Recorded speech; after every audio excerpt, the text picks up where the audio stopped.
যদি আপনার মনে হয় যে দেয়ালে পিঠ ঠেকে গেছে, কেউ কিছু করতে পারছে না আপনার জন্য, আপনি পরিপূর্ণ ইয়াকিনের সাথে, দৃঢ় বিশ্বাসের সাথে এই 4টা আমল নিয়মিত করবেন।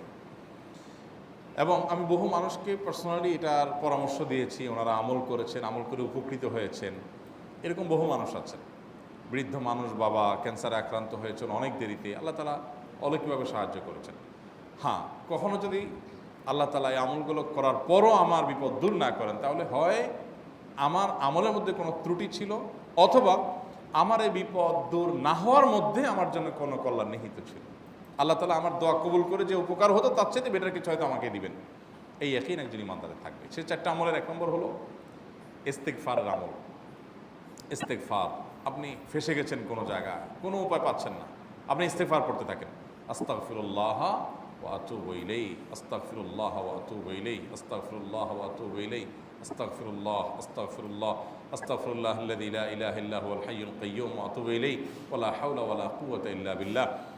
اللهم أنت ربي لا إله إلا أنت خلقتني وأنا عبدك وأنا على عهدك ووعدك ما استطعت أعوذ بك من شر ما صنعت أبوء لك بنعمتك علي وأبوء لك بذنبي فاغفر لي فإنه لا يغفر الذنوب إلا أنت سيد الاستغفار।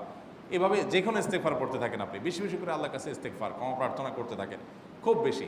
আপনার 2 ঠোঁটে অনবরত আপনি চাইতে থাকেন আল্লাহর কাছে ক্ষমা।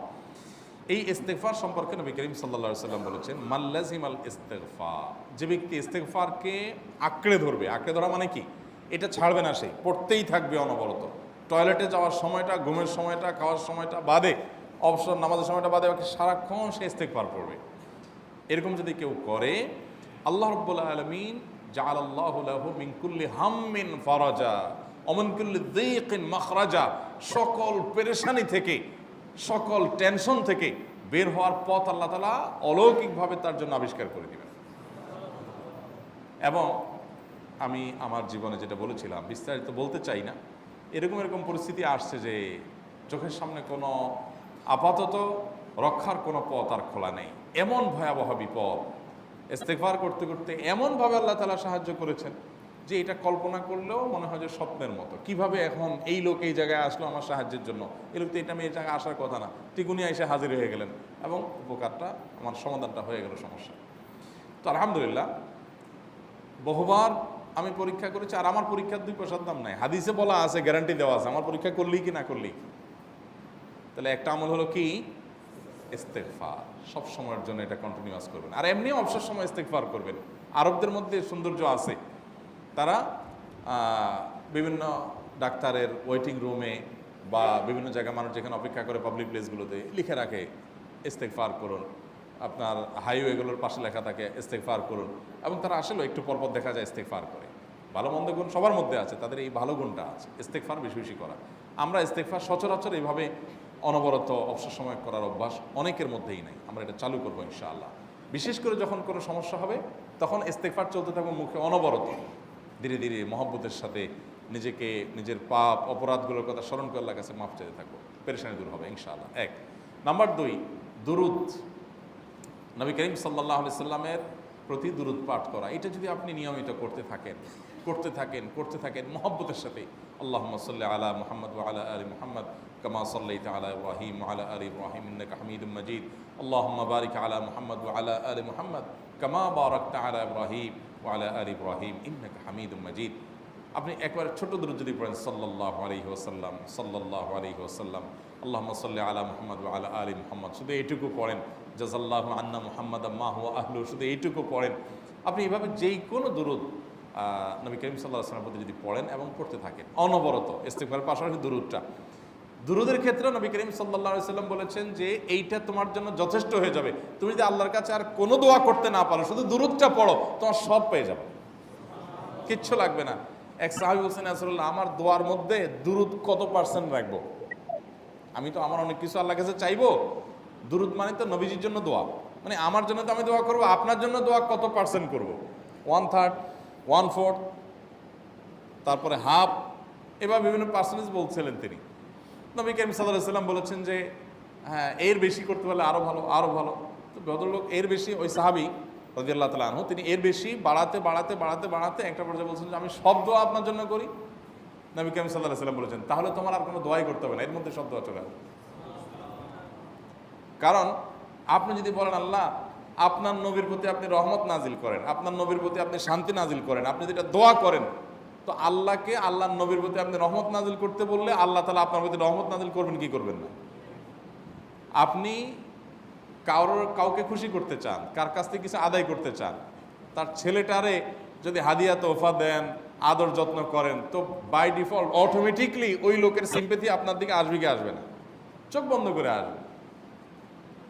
তো আল্লাহর নবীর জন্য যখন আপনি দোয়া করবেন তখন আল্লাহ তাআলা আপনার মধ্যে রহমত নাজিল করবেনই, এটা নবী সাল্লাল্লাহু আলাইহি ওয়াসাল্লামের ওয়াদা। যেই কোনো পেরেশানি, তিনি আরো বলেছেন যদি কেউ দুরূদের আমল করে নিয়মিত, আল্লাহ রাব্বুল আলামিন তার সকল পেরেশানির জন্য যথেষ্ট করে দিবেন। এই আমলটাকে সবগুলো দূর করার জন্য যথেষ্ট হয়ে যাবে।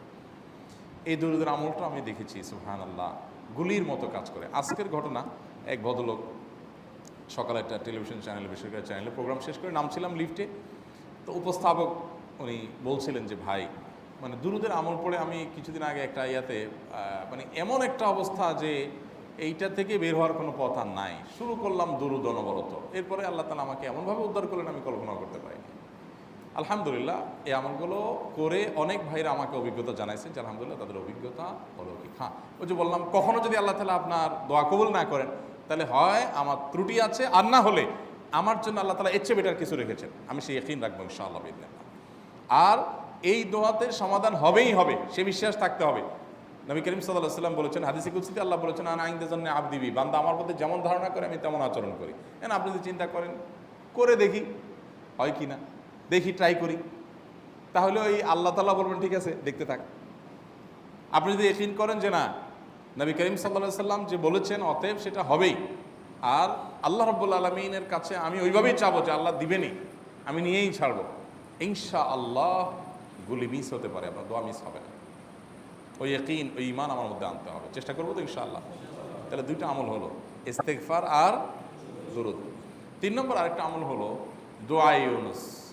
দোয়া ইউনুস, লা ইলাহা ইল্লা আন্ত সুবহানাক ইন্নী কুনতু মিনাজ জালিমিন। বেশি বেশি পড়তে থাকবেন, যখন বিপদে পড়বেন ইস্তেগফার আর দুরূদ পড়বেন সবচেয়ে বেশি, আর মাঝে মধ্যে দোয়া ইউনুস, লা ইলাহা ইল্লা আন্ত সুবহানাকা ইন্নী কুনতু মিনাজ জালিমিন। আল্লাহ সুবহানাহু ওয়া তাআলা কোরআনে কারিমে এই দোয়ার পরে বলেছেন ওয়াকাযালিকা নুনজিল মুমিনিন। এই দোয়া পাঠ করার মাধ্যমে ইউনুস আলাইহিস সালামকে পৃথিবীর ইতিহাসের সবচেয়ে অলৌকিক ঘটনা, সকল সায়েন্স, সকল আপনার বিজ্ঞানের তত্ত্ব সবগুলোকে আপনার সবগুলোর বিপরীতে বা সবগুলোকে আপনার ভুল প্রমাণ করে দিয়ে ওই জায়গাটার জন্য আল্লাহ তাআলা ইউনুস আলাইহিসকে মাছের পেটে ঢোকার পর সেখান থেকে আবার জীবিত রেখে বের করেছেন। অক্সিজেন অভাবে সেখানে এমনি মারা যাওয়ার কথা, আরও নানা কারণে মারা যাওয়ার কথা, তাই না?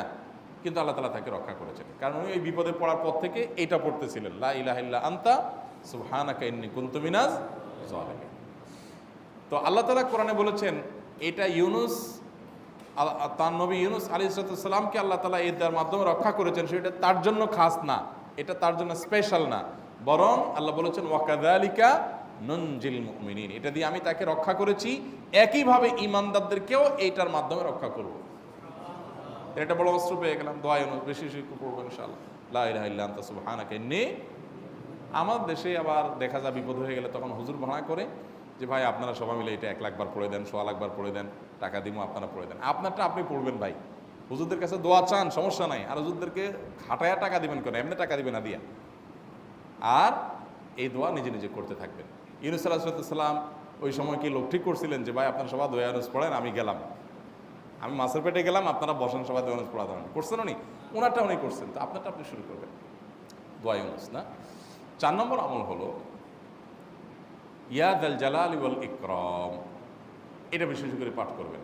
নবী করিম সাল্লাল্লাহু আলাইহি ওয়াসাল্লাম বলেছেন আলিজু বিয়া যাল জালালি ওয়াল ইকরাম, ইয়া যাল জালালি ওয়াল ইকরাম, এইটাকে তোমরা আঁকড়ে ধরবে। ইয়া যাল জালালি ওয়াল ইকরামের মানে কি? এটা আল্লাহকে ডাকা, আর কিছু না, এবং হাদিসে বর্ণিত দোয়া, এটা মাসনুন দোয়া। ইয়া যাল জালালি ওয়াল ইকরাম মানে হে মহা ক্ষমতার অধিকারী, প্রতাপশালী এবং সম্মানের মালিক, এটা বলার মানে হলো আল্লাহর কাছে নিবেদন করা, যেহেতু আপনার প্রতাপ আছে, আপনার জালাল আছে, আপনার বড়ত্ব আছে, হে বড়ত্বের অধিকারী এবং হে সম্মানের অধিকারী, আপনার যেহেতু আল্লাহ তাআলা এটা, আপনার যদি এটা আছে, অতএব হে আল্লাহ আপনি আমাকে এটা দান করুন, আপনার সেখান থেকে আমার প্রতি রহম করুন, আপনার সেখান থেকে আমাকে, আপনার বড়ত্ব থেকে আমাকে আপনি হেফাজত করুন, আপনার একরাম থেকে আমাকে আপনি, তা দিয়ে আপনি আমাকে রহম করুন। তো সেই দোয়া আল্লাহ তাআলার কাছে নিবেদন করতে পারি, ইয়া যাল জালালি ওয়াল ইকরাম।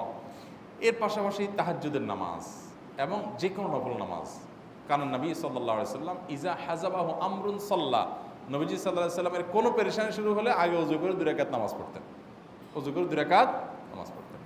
আমাদের যখন পেটে ব্যথা শুরু হয় আগে কার কথা মনে পড়ে? ডাক্তারের কথা মনে পড়ে। যখন গায়ে জ্বর আসে সবার আগে মনে পড়ে কিসের কথা? নাপা, নাপা, ঠিক না? জ্বর আসছে গায়ে, সবার আগে আমরা কি চিন্তা করি? নাপা। নাপা আপনি চিন্তা করেন, খান, নিষেধ না তো, ওষুধ গ্রহণ করা সুন্নত, নবী সাল্লাল্লাহু আলাইহি সাল্লাম নির্দেশ করেছেন ওষুধ সেবন করতে, আপনি করেন, ভালো কথা। কিন্তু ইমানদার সব কিছুর আগে ব্যথা আসছে, তাহলে ব্যথার জন্য একটা ওষুধ দোয়া শিখেছেন, দোয়াটা আগে করবে, পাশাপাশি ওইটা করবে। এলো ইমানদারের কাজ। আমরা আজকাল ইমান থেকে অনেক দূরে সরে গেছি। আল্লাহ আমাদের সেই ইয়াকিন দান করুন।